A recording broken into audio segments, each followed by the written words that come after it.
नमस्कार, India news Haryana देख रहे हैं आप और हरियाणा विशेष के इस बुलेटिन में मैं हूं आपके साथ सीमा चौधरी। और चलिए खबरों की ओर रुख करते हैं, जहां डिप्टी सीएम दुष्यंत चौटाला ने भिवानी में मीडिया से बातचीत करते हुए कहा कि हरियाणा के बजट में सभी वर्गों का खास ख्याल रखा गया है। प्रदेश में बुढ़ापा पेंशन 5100 रुपए न होने के सवाल पर दुष्यंत ने कहा कि गठबंधन सरकार ने बुढ़ापा पेंशन में 250 रुपए की बढ़ोतरी की है, जिसके बाद हरियाणा में बुढ़ापा पेंशन 2500 रुपए से बढ़कर के 2750 हो गई है, जो कि सबसे ज्यादा है। दुष्यंत ने कहा कि अगर मेरे 45 एमएलए होते तो बुढ़ापा पेंशन पहले दिन 5100 कर दी जाती। वहीं ओपीएस को लेकर के बनी कमेटी को लेकर के डिप्टी सीएम ने कहा कि इस पर रिपोर्ट आने पर फैसला होगा। बहुत अच्छा बजट है। हरियाणा के प्रत्येक सेक्टर को कैसे आधुनिक बनाया जाए, कैसे मॉडर्नाइज किया जाए, उसके ऊपर फाइनेंस मिनिस्टर के तौर पर मुख्यमंत्री ने बहुत अच्छा बजट पेश किया। चाहे वो इंडस्ट्रियल सेक्टर हो, चाहे वो एग्रीकल्चर सेक्टर हो, चाहे वो एविएशन सेक्टर हो, चाहे वो रोड इंफ्रास्ट्रक्चर इम्प्रूवमेंट की बात हो, हर तरफ से सरकार ने अपना नया विजन, इम्प्रूव्ड विजन जनता को दर्शाया है। और मैं मानता हूँ कि जो हम इलेक्शन ईयर बजट कहते हैं, जो तो हमने एक साल पहले एडवांस में उस विजन का बजट प्रदेश की जनता को समझा। 250 रुपये तो बढ़ी, और ये कोई अंत तो नहीं है। अगर हम 3 साल में 750 रुपये बढ़ाई है, इसको आगे और बढ़ाएंगे। और ये तो चीज़ आप भी जानते हो, मैं भी जानता हूँ और सारे जानते हैं। अगर मेरे 45 होते तो 45 के साथ से पहले दिन बढ़ जाता। मगर गठबंधन है, कॉमन मिनिमम प्रोग्राम है, इसके अंदर दोनों पार्टियां चर्चा करती है और दोनों पार्टियां चर्चा करके ही फिर इस पे आगे कदम उठाती हैं। और मैं तो इससे भी खुश हूँ कि 250 रुपये बढ़ी है। आज भी हम देश में सबसे ज़्यादा बुढ़ापा पेंशन दे रहे हैं। चुनाव ऑन टाइम होंगे, लोकसभा के अपनी टाइम, विधानसभा के अपने टाइम, और बिल्कुल तैयारी। गृह मंत्री अनिल विज ने नासिर जुनैद हत्याकांड के मामले में कहा कि यह मामला राजस्थान पुलिस का है और ज्यूरिडिक्शन भी राजस्थान का ही होगा। उन्होंने कहा कि इस मामले में केस भी राजस्थान में ही दर्ज हुआ है, इसीलिए राजस्थान सरकार को सर्टिफिकेट जांच करानी चाहिए। वहीं विज ने कांग्रेस पर जुबानी हमला बोलते हुए कहा कि प्रधानमंत्री नरेंद्र मोदी सिर्फ देश के ही नहीं बल्कि विश्व का सम्मानित चेहरा है, ऐसे में उनके खिलाफ गलत बयानबाजी बिल्कुल सही नहीं है। वहीं कांग्रेस के हाथ से हाथ जोड़ो अभियान को विज ने ढोंग करार दिया। विज ने कहा कांग्रेस दूसरों से हाथ बाद में मिला लेगी, पहले भूपेंद्र सिंह हुड्डा, किरण चौधरी और कुमारी सैलजा से तो हाथ मिला ले।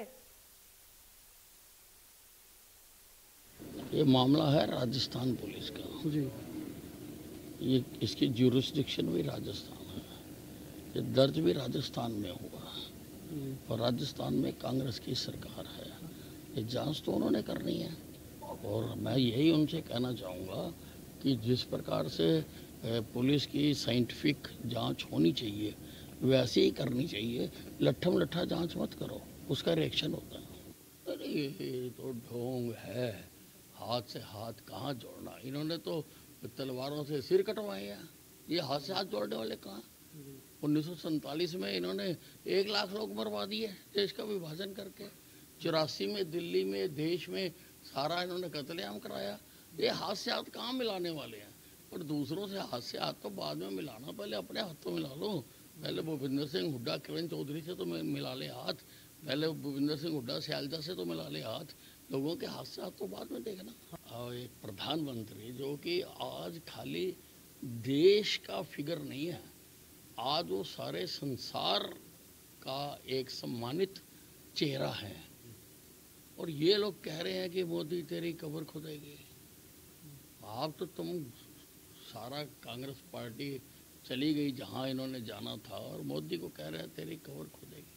तो उस पर मैंने वो ट्वीट किया है। कानून व्यवस्था पे हम पूरी तरह नियंत्रण रखे हुए हैं। अब ये रिपोर्टें कितनी वाजिब है कितनी नहीं है, मैं इस पर कोई टिप्पणी नहीं करूँगा। हमने देखो जो डायल 112 शुरू की है और उसका एवरेज रीच टाइम जो है वो 8 मिनट है। 8 मिनट में हमारी गाड़ी पहुंच रही है, हमारी पुलिस पहुंच रही है, वो उससे बहुत रिलीफ है। प्रदेश के कृषि मंत्री जेपी दलाल ने पिनगवा में प्याज उत्कृष्ट केंद्र का उद्घाटन किया। इस मौके पर उन्होंने कहा कि सरकार का प्रयास है कि मेवात के विकास को गति देकर के लोगों के जीवन स्तर को उठाया जाए। उन्होंने किसानों से अपील करते हुए कहा कि सभी किसान भाई कृषि विभाग और हार्टिकल्चर विभाग द्वारा चलाई गई योजनाओं का लाभ उठाया। इसके लिए सरकार हमेशा किसानों के साथ खड़ी है। कृषि मंत्री ने बताया कि नूह में प्याज की 180 किस्म की खेती होगी, जिस पर करीब 10 करोड़ रुपए का खर्च आएगा। इसके अलावा यहाँ 2 तालाब बनाए जाएंगे, जिनमें करीब 5 किलोमीटर दूर गांव फैल्डी के पास उजीना नहर में बोर से पाइप लाइनों के जरिए पानी लाया जाएगा। वहीं इस मौके पर कृषि मंत्री ने लापरवाह अधिकारियों को भी चेतावनी देते हुए कहा कि किसी भी तरह की लापरवाह अधिकारी को माफ नहीं किया जाएगा। उन्होंने कहा कि अगर किसानों को किसी भी अधिकारी से कोई शिकायत है तो वो मुझसे आकर के मिल सकते हैं। हम ऐसे अधिकारियों पर सख्त से सख्त कार्रवाई करेंगे।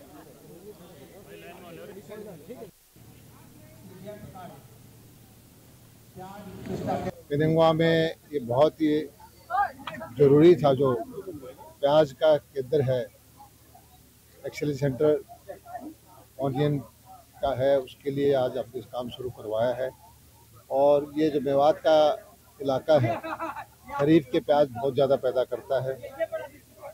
लगभग 5,000 से लेकर 20,000 एकड़ के किसान यहाँ प्याज की खेती करते हैं। और जो प्याज की बीज और गांठ जो लाते हैं, उनको बहुत दूसरे प्रदेशों से लेनी पड़ती है, बहुत ज़्यादा कीमत देनी पड़ती है। इस सेंटर बनने के बाद आधे रेट पर उनको ये पौध मिलेगी और 500 एकड़ का तो यहाँ से हम खुद ही तैयार करेंगे। और ऐसे 10-12 किसान जो बीज तैयार करने वाले होंगे, उनको भी हम छूट दे करके तैयार करेंगे, ताकि यहाँ के किसानों को सस्ते रेट पर अच्छी क्वालिटी की ये जो प्याज की पौध उनको मिल सके। मकसद ये है कि हम इस जिले को हरियाणा का नंबर 1 जिला बनाना चाहते हैं। जो एक धारणा थी कि मेवात पिछड़ा हुआ है, हम चाहते हैं कि मेवात हरियाणा का सिरमौर जिला हो। 21 जिले इससे पीछे हों, ये पहले नंबर पर। यहाँ मंजूर हो चुका है, लेकिन लोगों ने यह भी हमारे को मांग की है कि उसकी जगह बदलवाई जाए।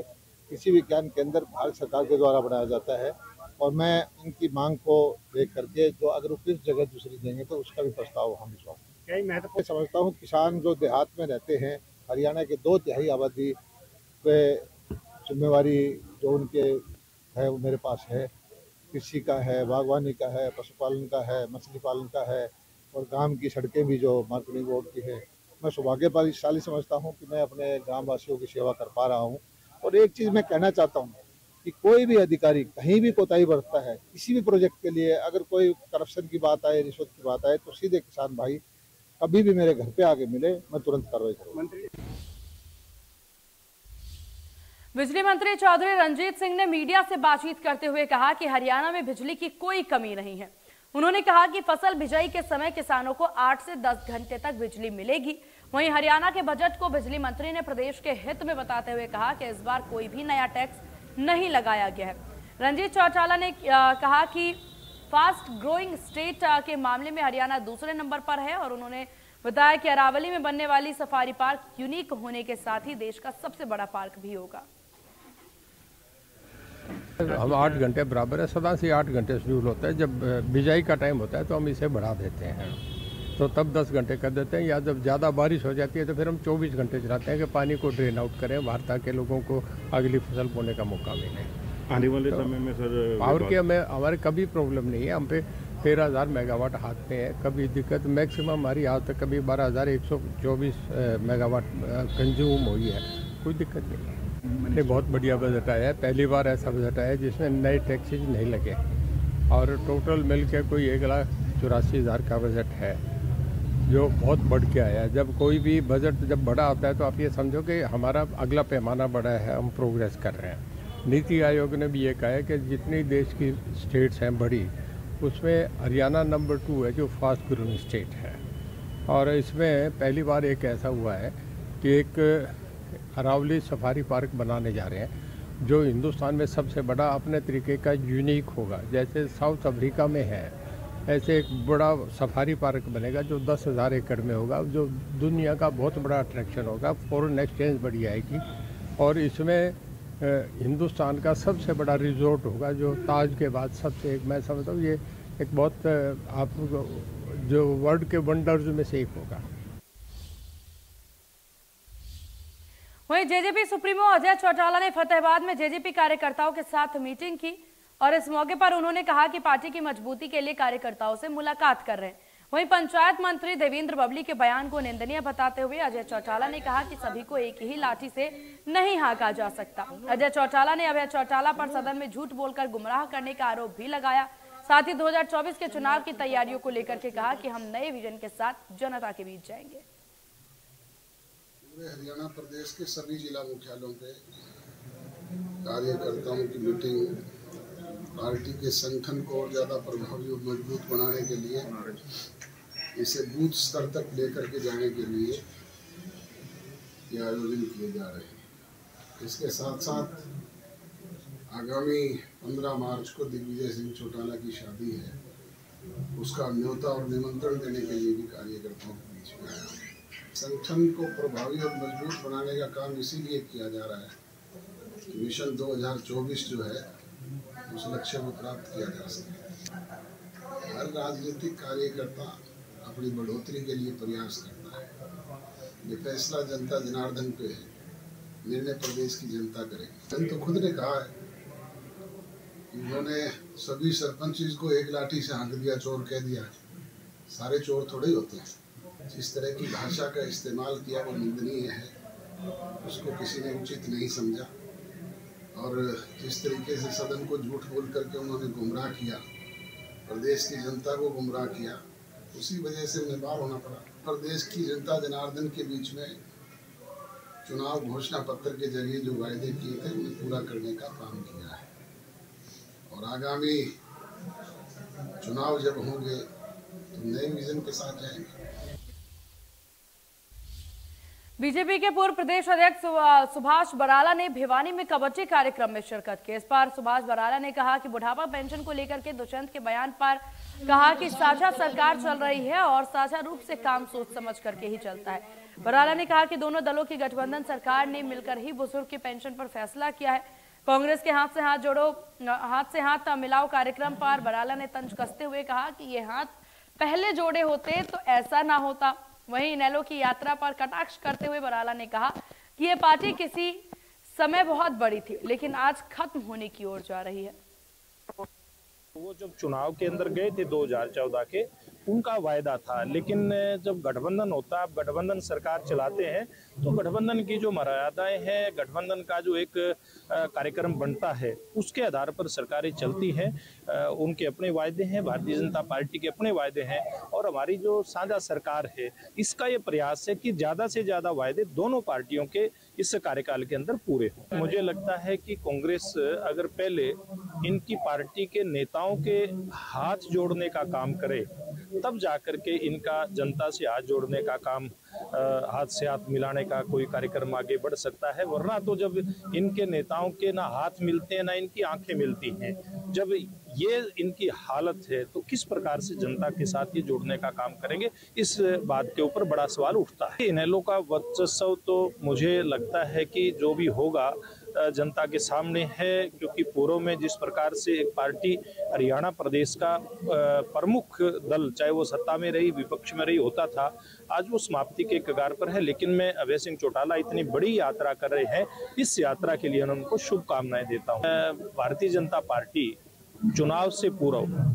कैसे दो काम करे इसके ऊपर फोकस करती है। एक तो अपने संगठन को मजबूत करना, दूसरा जब सत्ता में होती है तो अपने सत्ता के काम जनता तक लेकर के जाना, जो हमने किए हैं। केंद्र सरकार की उपलब्धियां, प्रदेश सरकार की उपलब्धियां, ये नीचे तक लेकर के जाना और हमारा जो कार्यकर्ता है उसको बूथ स्तर पर हमारी टीम को मजबूत करते हुए आगे बढ़ना। और जहां तक टिकटों की बात है, आज के दिन इसका कोई औचित्य नहीं है। जब चुनाव नजदीक आएगा तो भारतीय जनता पार्टी की टीम बैठ करके सामूहिक रूप से फैसला करती है कि कौन कार्यकर्ता कहां से चुनाव लड़। और इधर जिंद में चालक रोडवेज चालक संघ ने अपना स्थापना दिवस मनाया। इसमें प्रदेश भर से चालक पहुंचे और किलोमीटर स्कीम को लेकर के विरोध जताते नजर आए। वहीं चालक संघ के राज्य प्रधान कृष्ण कादियान ने कहा कि सरकार ने बजट सत्र में किलोमीटर स्कीम की 1000 बसों को शामिल करने की घोषणा की है। वहीं इसका विरोध करते हैं। सरकार से मांग करते हैं कि किलोमीटर स्कीम की बजाय रोडवेज की नई बसें शामिल की जाए। कृष्ण कादियान ने कहा कि किलोमीटर स्कीम की बसों को ना तो पब्लिक पसंद करती है और ना ही रोडवेज कर्मचारी, इसलिए इन बसों को बंद किए जाए। उन्होंने कहा कि जल्द ही चालक संघ साझा मोर्चा के साथ बैठक कर आगामी रणनीति तैयार करेगा। अभी सरकार ने एक बजट सत्र जो पारित किया है, उसके अंदर अभी तक जो बात हुई थी सरकार से, ये वादा किया गया था भी कोई भी किलोमीटर स्कीम की बसें नहीं आएंगी। लेकिन इसके अंदर, इस बजट के अंदर माननीय मुख्यमंत्री जी ने ये पत्र के जो उसके बजट के माध्यम से जो हमें पता लगा है, उसमें ये दर्शाया गया है कि 1000 बसें किलोमीटर स्कीम की आ रही है। इन किलोमीटर स्कीम की बसों को न तो पब्लिक चाह रही, अभी पब्लिक की डिमांड हुई है, ना ही कर्मचारी चाह रहे। उल्टा रोजाना आए दिन हादसे हो रहे हैं, बड़ी परेशानी हो रही है। इस किलोमीटर स्कीम की गाड़ियों को कोई पसंद नहीं करता और ये चालक संघ और साझा मोर्चा की जो आने वाली बैठक होगी, उसके अंदर हम इसकी घोर निंदा करते हैं। ये परमिट नहीं आने चाहिए। हमारे पास जितनी भी देनी है सरकारी बसें दे सरकार से हमारी दोबारा अपील है, अब वो इनकी बजाय हमें सरकारी बसें दें। वहीं फतेहाबाद में दिव्यांगों को निःशुल्क व्हील चेयर और ई रिक्शा बांटे गए। केंद्रीय अधिकारिता मंत्री की ओर से और रेड क्रॉस विभाग के सहयोग से उपकरण वितरित किए गए। इस दौरान सांसद सुनीता दुग्गल मौजूद रही। सुनीता दुग्गल ने कहा कि शरीर में किसी भी अंग के अंदर कमी आने की वजह से सामाजिक दृष्टि से उसमें हीनता का भाव ना जागृत हो, इसके लिए उसे सक्षम बनाने के लिए हमें कार्य करना चाहिए ताकि वो अपनी सक्षमता से किसी भी क्षेत्र में आगे बढ़ सके। उन्होंने 103 दिव्यांगों को लगभग 26 लाख रुपए की लागत के कुल 146 उपकरण वितरित किए और उन्होंने कहा कि दिव्यांग भी समाज का अभिन्न अंग है, जिन्हें इसीलिए उन्हें भी अपने जीवन को पूरे आत्मसम्मान के साथ जीने का अधिकार है। दिव्यांगजनों के प्रति सरकार संवेदनशील है और संवेदनशीलता दिव्यांगों के लिए चलाई जा रही है, अनेक योजनाओं में साफ दिखाई भी देती है। उन्होंने कहा कि प्रधानमंत्री नरेंद्र मोदी के नेतृत्व में केंद्र सरकार की एडिप योजना के तहत नोडल एजेंसी एल्मिको एक ही छत के नीचे कई प्रकार के विकलांगता के लिए सहायक यंत्रों और उपकरण का निर्माण और आपूर्ति का काम कर रहा है। सामाजिक अधिकारिता जो मंत्रालय है, उसके तहत जो दिव्यांग भाईजन हैं उनको, माताओं बहनों को और भाइयों को जो है वो 146 के करीब उपकरण जो हैं वो वितरित किए गए हैं। इसमें 103 लाभार्थी हैं और 26,52,000 की लागत के ये उपकरण जो हैं आज वितरित किए गए हैं। चाहे हम इनमें मोटराइज साइकिल की बात करें, ट्राई साइकिल की बात करें, हियरिंग एड की बात करें, तो बहुत सी ऐसी, बैसाखी है, तो ये सब जो है आज वितरित किए गए हैं। और माननीय प्रधानमंत्री जी की जो कोशिश रहती है कि हर इंसान की ज़िंदगी के अंदर सरकार की तरफ से कोई ना कोई ऐसा कुछ काम किया जाए कि सुकून आए, उनकी ज़िंदगी जो है वो सुगम हो सके, ईज़ ऑफ लिविंग, इसके लिए जो है वो सरकार काम करती है। और निःशुल्क आज आप ये देखिए कि ये 103 के करीब लाभार्थी हैं, उनको 146 उपकरण वितरित। अग्निवीर स्कीम के तहत भर्ती के लिए भारतीय सेना ने ऑनलाइन रजिस्ट्रेशन शुरू कर दिया है, जिसके लिए अभ्यर्थी www.joinindianarmy.com पर रजिस्ट्रेशन कर सकते हैं। इसके लिए 15 मार्च तक रजिस्ट्रेशन किया जाएगा, जिसका टेस्ट 17 अप्रैल को होगा और रिजल्ट 20 मई को आएगा। इस टेस्ट में पास होने वाले उम्मीदवारों को 1 जून से भर्ती रैली में हिस्सा लेने का मौका मिलेगा। मेजर जनरल KP सिंह ने इसकी जानकारी देते हुए बताया कि इस बार कुछ बदलाव किए गए हैं, जिसके लिए 500 रुपए फीस तय की गई है, जिसमें से 250 रुपए सरकार भरेगी और इस बार भर्ती रैली से पहले टेस्ट होगा जो कि ऑनलाइन होगा। इसके लिए पूरे भारत में 176 सेंटर चुने गए हैं। हर उम्मीदवार को 5 नजदीकी सेंटर चुनने के लिए दिए गए हैं। इस बार सबसे पहले ऑनलाइन रजिस्ट्रेशन है, उसमें कोई बदलाव नहीं है। जैसे पिछली बार रजिस्ट्रेशन था वैसे रजिस्ट्रेशन करना है इन्होंने। कोई भी इंडिविजुअल अपने आधार कार्ड से या मैट्रिकुलेशन सर्टिफिकेट के आधार पे अपने आप को ज्वाइन इंडियन आर्मी साइट पर रजिस्टर कर सकता है। और ये नोटिफिकेशन हमने 16 तारीख की सुबह ये अपलोड कर दी थी हमने ज्वाइंट इंडियन आर्मी साइट के ऊपर, और ये नोटिफिकेशन 15 मार्च तक खुली रहेगी। जो भी कैंडिडेट्स अप्लाई करना चाहते हैं उनके लिए 28 दिन का वक्त दिया गया है। उसके बाद इन कैंडिडेट्स को अप्रैल के महीने में, फर्स्ट वीक अप्रैल में इनको एडमिट कार्ड इशू किया जाएगा। जैसे पिछले साल फिजिकल रैलीज हुई थी, इस बार ये जो फर्स्ट स्टेज है इसमें इनका कॉमन एंट्रेंस एग्जाम होगा ऑनलाइन। इसके लिए पैन इंडिया 176 अलग अलग जो कंप्यूटर बेस्ड सेंटर्स हैं वो चुने गए हैं, जहां पे कैंडिडेट्स अपने जो अपना अप्लाई करेंगे उसमें उनको ऑप्शन देनी पड़ेगी कौन से सेंटर को चाहिए। 5 ऑप्शन हैं, उनमें से हम कोशिश करेंगे कि फर्स्ट 3 जो उनकी चॉइसेस हैं उनमें से उनको सेंटर्स मिले और वहां जाकर वो ऑनलाइन एग्जाम दें। फैमिली प्लानिंग में करनाल के पुरुष महिलाओं से काफी पीछे हैं। प्रदेश सरकार और स्वास्थ्य विभाग के प्रयासों के बावजूद भी जिले में महिलाओं के मुकाबले नसबंदी को लेकर के पुरुषों की संख्या के आंकड़े काफी कम हैं। जिला स्वास्थ्य विभाग के आंकड़ों के अनुसार अप्रैल 2022 से जनवरी 2023 तक महिलाओं के मुकाबले नसबंदी करवाने के लिए पुरुषों का योगदान काफी कम रहा, जिससे साफ जाहिर है कि पुरुषों में परिवार योजना के प्रति जागरूकता कम है। स्वास्थ्य विभाग के मुताबिक नसबंदी के लिए पुरुषों को 2000 रुपए और महिलाओं को 1400 रुपए प्रोत्साहन राशि का प्रावधान है। पुरुष या महिला किसी की भी नसबंदी फेल होने पर 30,000 रुपए मुआवजे और ऑपरेशन के दौरान मौत होने पर 2 लाख रुपए मुआवजा देने का भी प्रावधान है। करनाल में 2022 से जनवरी 2023 तक 2300 महिलाओं ने नसबंदी करवाई, तो वहीं महिलाओं के मुकाबले लगभग 260 पुरुषों ने ही नसबंदी करवाई है। या 2 बच्चों के ऊपर जो परमानेंट मेथड है वो ज़रूर अपनाएं और इसके बारे में कोई भी बास्केट ऑफ चॉइस है, डिफरेंट टेम्परेरी मेथड्स भी हैं, परमानेंट मेथड्स भी हैं, जो भी आपको सूटेबल हो वो अपने नियरेस्ट स्वास्थ्य केंद्र पे जाएं और अपने चॉइस के अकॉर्डिंगली वो जो है वो आप इस जो स्टरलाइजेशन के लिए है वो आप मेथड अपना सकते। मेल्स हैं उनको इस कार्यक्रम में, परिवार नियोजन के फैमिली प्लानिंग कार्यक्रम में। और इन्हीं खबरों के साथ हरियाणा विशेष के इस बुलेटिन में बस इतना ही। बने रहिए इंडिया न्यूज हरियाणा के साथ। नमस्कार।